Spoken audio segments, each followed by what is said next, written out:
Seguimos con el diario del lunes y para hablar en este bloque de la economía que se viene. Estamos a muy pocas jornadas de la asunción de Javier Milei. José Busaniche, ¿qué vendrá con esta economía de Javier Milei? Bueno, es lo que estamos esperando todos, ¿no? Es que se corra un poco el velo de lo que Milei ha presentado como esta ley ómnibus, ¿no? Sí. Que básicamente va a plantear los puntos principales para encarar, según sus propias declaraciones, una reforma estructural del Estado.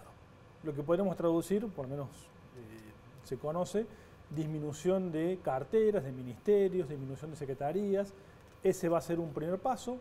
Otro componente fuerte de esta ley ómnibus va a ser seguramente presentar un nuevo esquema para que el Estado se retire de la financiación directa de la obra pública y que se va a plantear que se financien con justamente esquemas desde los privados, que los propios municipios y provincias van a tener que gestionar ahí eso.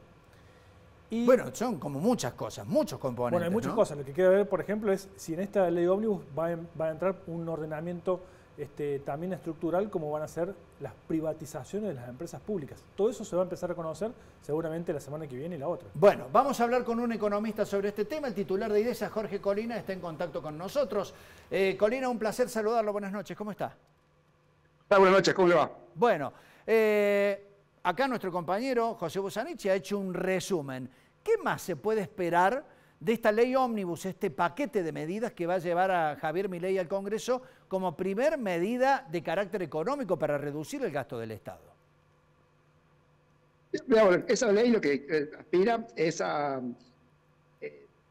hacerse lugar legal a las reformas, digamos, estructurales que va a venir. Se llama ómnibus porque se dice que tiene que tener todas las cosas que son necesarias en materia legal, de ley, y que la oposición es como que tiene un compromiso a aprobar porque el gobierno está recién comenzando. Son artículos y leyes que pueden luego no ser viables o no ser aprobadas por la oposición pasado el tiempo. Por eso es que se dice, bueno, una ley ómnibus, ahí tiene que ir todo lo que se necesite para hacer la reforma y tiene que ser apenas sube el gobierno. No hay que dejar pasar el tiempo. Claro, tendrá por supuesto el condicionamiento del Congreso de la Nación para aprobarlo, ¿no? Bueno, que al ser ómnibus hay muchas cosas para negociar. O sea, al ser ómnibus tiene muchas cosas. Y ahí es donde se abren las conversaciones y la negociación. Pero de todas formas, la reforma estructural está por venir. La ley ómnibus lo que hace es preparar el terreno, después veremos qué pasa. Jorge, ustedes han estudiado mucho el problema del déficit fiscal crónico que tiene el país y el problema del ordenamiento, del desordenamiento en todo caso, de la superposición de tareas entre nación, provincias y municipios. ¿Por dónde se puede empezar a resolver justamente el déficit fiscal? Y si alcanza el ajuste que hoy está planteando Milei, que él plantea que lo tienen que pagar la casta y los socios de la política. Bueno, digamos, el tema del gasto político no es solamente el gasto en empleados públicos de más o en asesores o el gasto que se tiene en el Congreso, supongamos. El gasto político también tiene que ver con las decisiones de los políticos.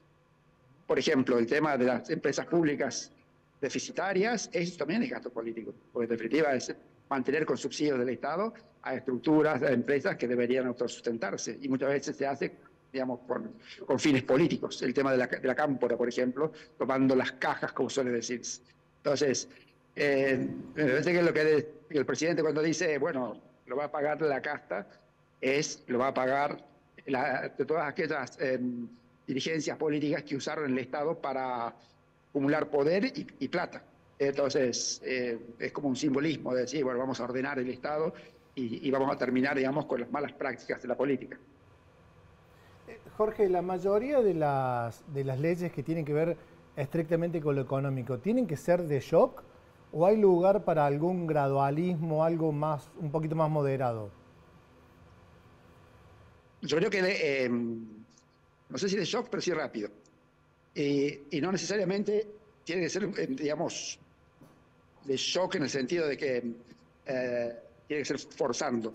Por ejemplo, hay que repensar el sistema tributario de forma tal de tener un esquema mucho más estimulante para la producción, en donde no haya coparticipación, sino que cada provincia se financie con el IVA que genera en su territorio, unificando el IVA con ingresos brutos y en lo posible con las tasas municipales.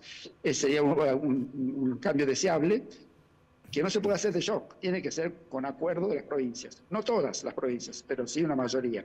Entonces, es un cambio que debería hacerse rápido, porque necesitamos ya cambiar de raíz el sistema tributario argentino. Pero esto no es shock, esto tiene que ser con un acuerdo de las provincias. Bien, entre otras cuestiones, Corina, se habla de la necesidad de reducir el gasto en la cuestión social. Milei dijo que se iban a mantener los planes. Ahora, cuando hablamos de reducir el gasto en lo que es la cuestión social en la Argentina, ¿se habla de la intermediación? Por ejemplo, de grupos piqueteros, algunas otras asociaciones que estuvieron administrando esos planes sociales. Sí, digamos, lo primero que hay que digamos, terminar es la intermediación en el uso de los planes asistenciales. Esto de que en definitiva quien es el dueño de los planes no es la persona, sino la organización piquetera que los consigue. Entonces, yo creo que ese es un paso esencial. Está bien, ¿y eso está cuantificado? No, porque es todo oscuro. Es decir, la plata que se canaliza desde los beneficiarios hacia las organizaciones sociales y desde el Ministerio de Desarrollo Social hacia las organizaciones sociales, una información que no está disponible, no es pública. Posiblemente los que vayan al Ministerio de Desarrollo Social puedan luego cuantificarlo, pero hoy no se sabe cuánto es. Jorge, hay un diagnóstico que tiró el propio presidente electo de que vamos a una estanflación y bueno, muchos estamos pensando que hace tiempo que estamos con una economía estancada y con niveles altos de inflación. Creo que lo que Milei estaba planteando es que incluso vamos a un escenario un poco peor. ¿Qué puede ser peor que lo que estamos viviendo? ¿Recesión, destrucción de puestos de trabajo, una depresión más profunda? Digamos, hace 10 años que venimos en esta inflación, economía estancada con inflación creciente. Y creo que el presidente lo que se refiere es, miren muchachos, o sea, no esperen magia de por lo menos los primeros 6 meses, la cosa incluso puede ser peor. Y peor es una inflación todavía creciente. Este año, 2023, va a terminar con una inflación arriba del 160%, o sea, es posible que sea del 166 o 170%, dependiendo de cuánto sea la inflación de diciembre.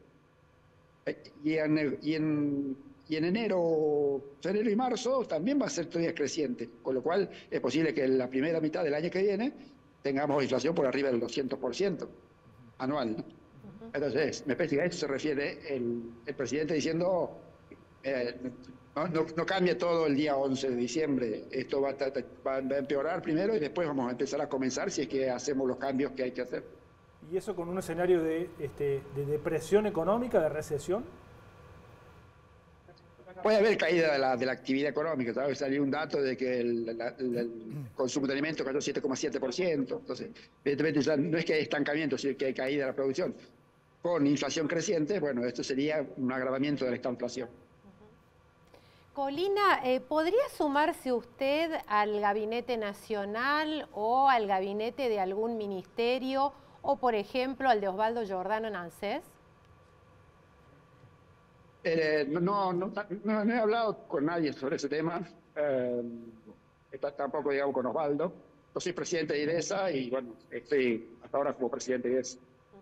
En cuanto al tema ANSES, la reforma previsional que se avisora, ¿hacia dónde cree usted que va a ir? ¿Al tema de la edad?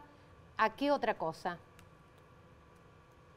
En el libro La vacuna contra la decadencia que yo escribí con Osvaldo, en el capítulo 2 está la idea. No es una reforma, es ordenar el desorden normativo que hay.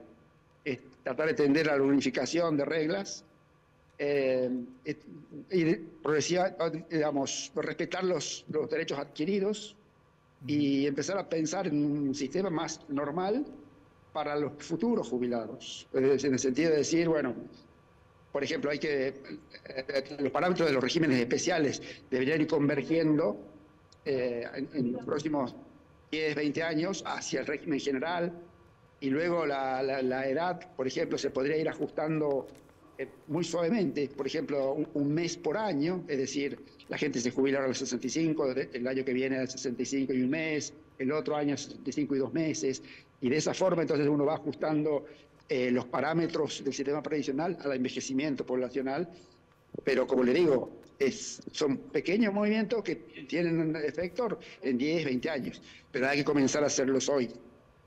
Jorge Colina, le agradecemos por este contacto con el Diario del Lunes. Muchísimas gracias. A ustedes, muchas gracias. Muy amable. Bueno, el titular de EDESA, entonces, economista, dando algunas pistas respecto a por dónde puede venir el achique del Estado que proponen a través de una ley que va a enviar inmediatamente Javier Milei al Congreso.